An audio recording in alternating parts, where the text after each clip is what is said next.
बाप और बेटा। शाम का समय था। ऑफिस से घर आने के बाद पिता फिर से ऑफिस की फाइल्स में उलझा हुआ था। तभी उसका 8 साल का बेटा पास आया और बोला, पापा क्या मैं आपसे कुछ पूछ सकता हूँ? हाँ पूछो, फाइल से नज़र हटाए बगैर पिता ने जवाब दिया। आप 1 घंटे में कितना कमा लेते हैं? बेटा ने पूछा। इस अजीब सवाल पर पिता को कुछ गुस्सा आया। उसने जवाब दिया, तुम्हें इससे क्या मतलब? क्यों बेकार के सवाल पूछकर मेरा समय खराब कर रहे हो? देखते नहीं मैं काम में बिजी हूँ। पापा मैं बस जानना चाहता हूँ, प्लीज़ बताइए ना, आप 1 घंटे में कितना कमा लेते हैं? बेटा जिद करने लगा। 500 रुपये, पिता ने जवाब दिया और काम में लग गया। ओह, बेटा सिर झुकाकर कुछ सोचने लगा, फिर से उठाकर बोला, पापा आप मुझे 300 रुपये उधार दे सकते हैं? यह सुनते ही पिता को गुस्सा आ गया। वह बेटे को झिड़कते हुए बोला, अच्छा तो तुम इसीलिए मुझसे मेरी सैलरी पूछ रहे थे? तुम्हें खिलौना या कोई फालतू सी चीज़ खरीदनी है? अब एक शब्द कहे बगैर सीधे अपने कमरे में जाओ और सो जाओ। मैं इतनी मेहनत से पैसे इसलिए नहीं कमाता कि तुम्हारी हर फालतू मांग पूरी कर सकूं।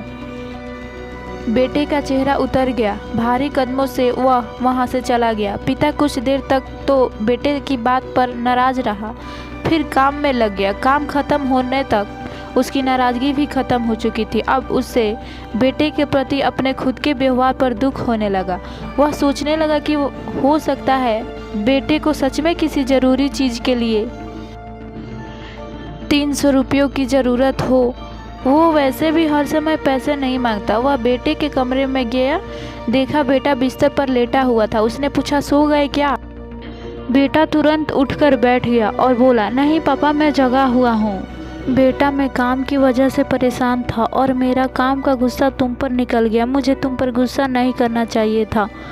ये लो 300 रुपये जो उस समय तुम मुझसे मांग रहे थे। थैंक यू पापा, बेटा चहक उठा। 300 रुपये एक तरफ रख के उसने अपने तकिए के नीचे से दबे कुछ नोट निकाले और उन्हें गिनने लगा। यह देख पिता को फिर से गुस्सा आया। वह गुस्से में बोला, जब तुम्हारे पास पहले से ही पैसे थे तो तुम और पैसे क्यों मांग रहे थे? क्योंकि मेरे पास पूरे पैसे नहीं थे पापा, अब है। बेटे ने मासूमियत से जवाब दिया, पापा ये लीजिए 500 रुपये। क्या इससे मैं आपका 2 घंटा खरीद सकता हूँ? प्लीज़ कल आप घर जल्दी आ जाना, मैं आपके साथ डिनर करना चाहता हूँ। बेटे की बात सुनकर पिता अवाक रह गया।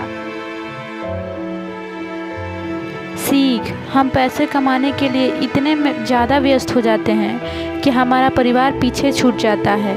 हमारे पास अपने परिवार और प्रियजनों के साथ बिताने के लिए समय ही नहीं होता है। समय धीरे धीरे हमारे हाथ से फिसलते चला जा रहा है और बीता समय कभी वापस नहीं आएगा। ऑफिस में हमारा रिप्लेसमेंट बड़ी ही आसानी से ढूंढ लिया जाएगा, लेकिन परिवार का कोई रिप्लेसमेंट नहीं है। अपने परिवार को महत्व दें।